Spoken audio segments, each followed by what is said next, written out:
이틀 동안 장로님을 통해서 하나님 말씀을 잘 받고 또 은혜 받음에 감사드립니다. 오늘 본문은 계속 이어지는 가운데 믿음이 어떠한 결과를 가져왔는가에 대해서 말씀해주고 있습니다. 바울은 호세아와 이사야서에 나와 있는 말씀을 통하여서 그것을 증명해 보이고 있습니다.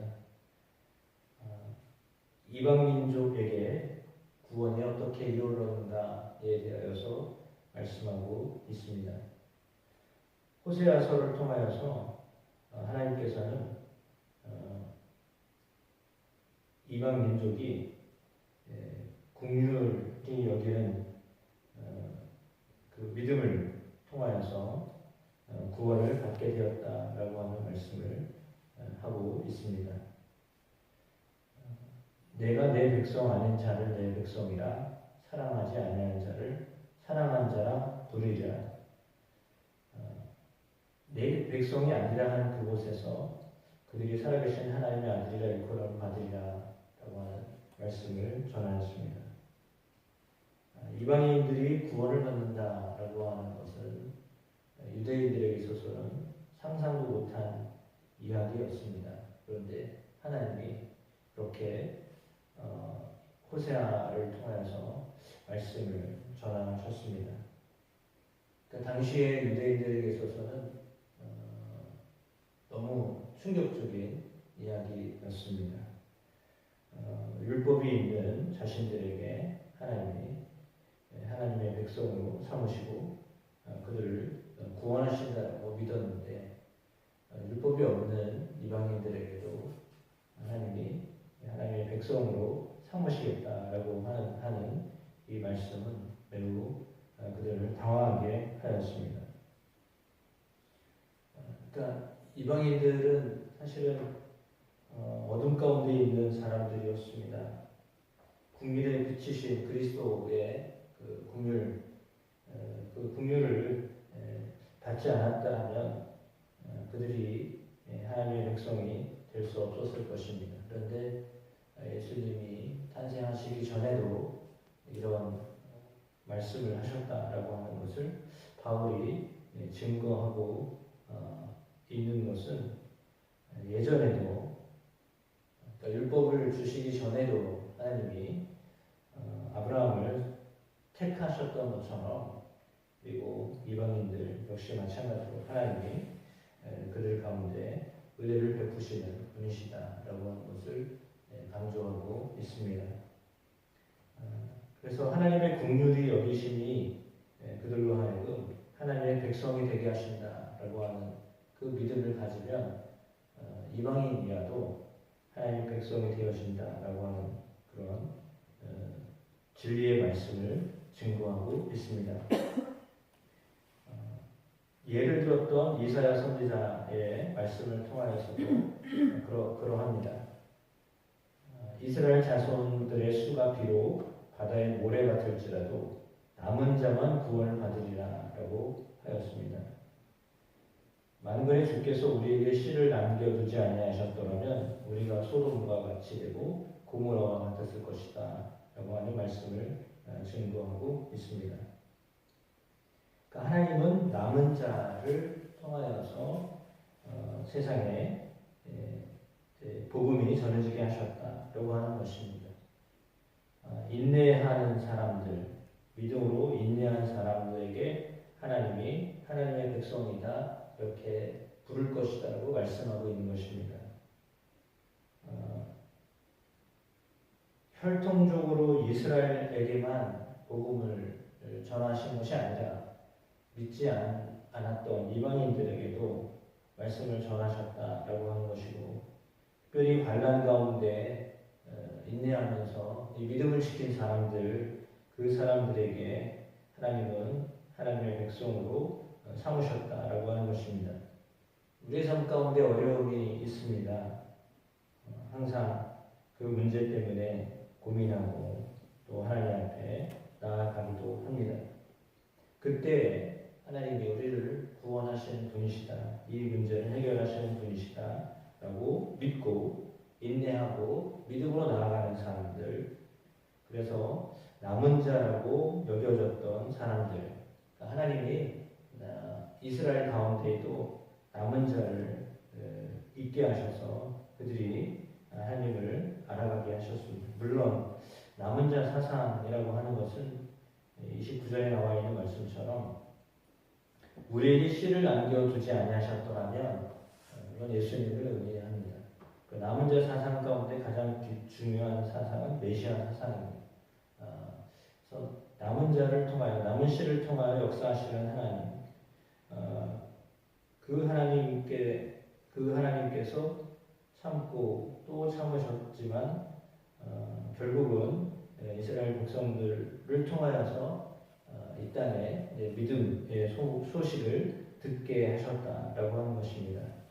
인내하는 사람을 통하여, 믿음의 인내를 하는 사람을 통하여 하나님은 구원을 우리에게 주신다라고 하는 것입니다.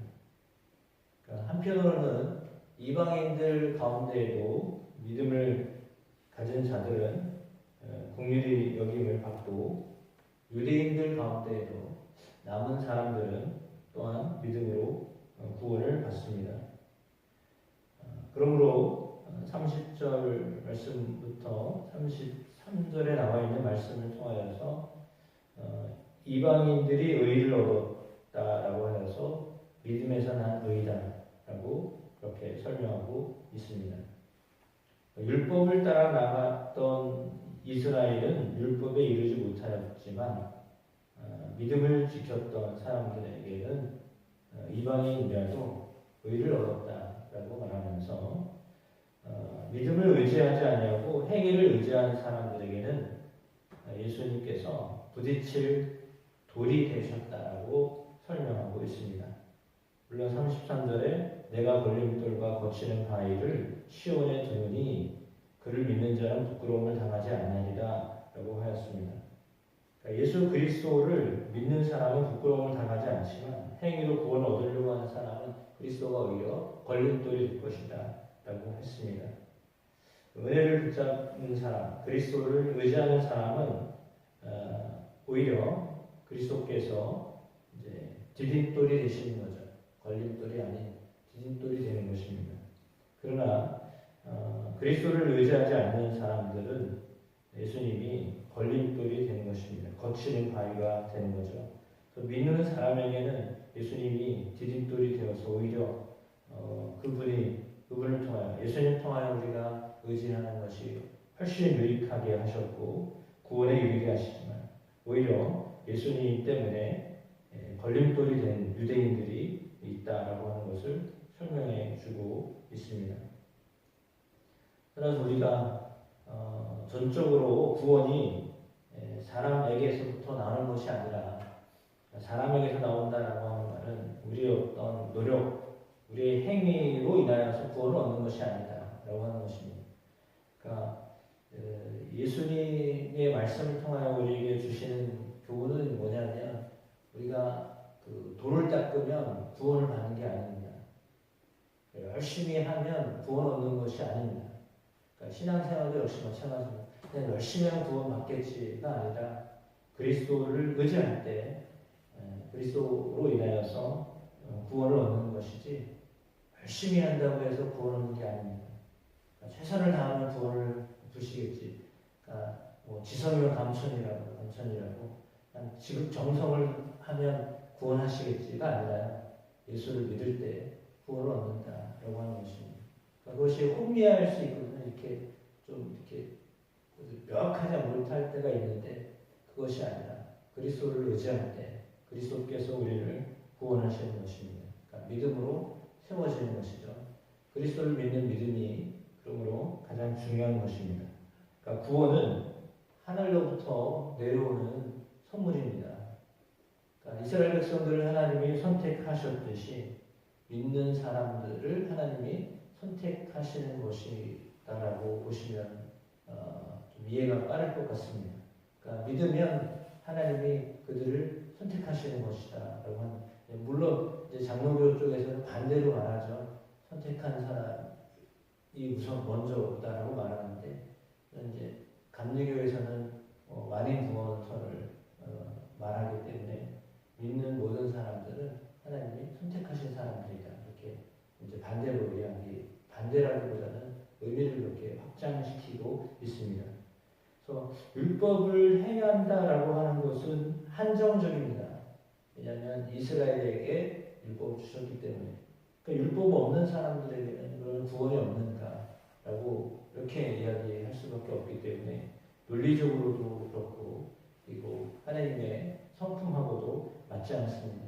그러니까 하나님이 모든 사람들이 구원 얻기를 원하실 텐데 모든 사람들이 구원을 얻기 위하여 이제 예수님께서 이 땅에 오셨고 예수님께서 이 땅에 오심으로 인하여서 예수님의 생애를 믿고 예수님의 태어나심과 예수님의 일하심과 또 예수님의 죽으심과 부활하심과 승천하심과 다시 오심을 믿는 예수님의 모든 것들을 믿는 예수님을 믿는 사람들은 이제 하나님의 백성으로서의 삶을 살게 된다라고 하는 것입니다.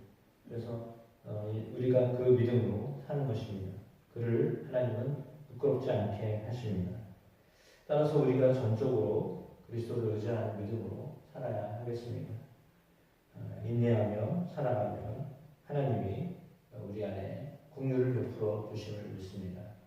그 믿음으로 승리하는 여러분의 삶이 되시기를 주님의 이름으로 축복합니다.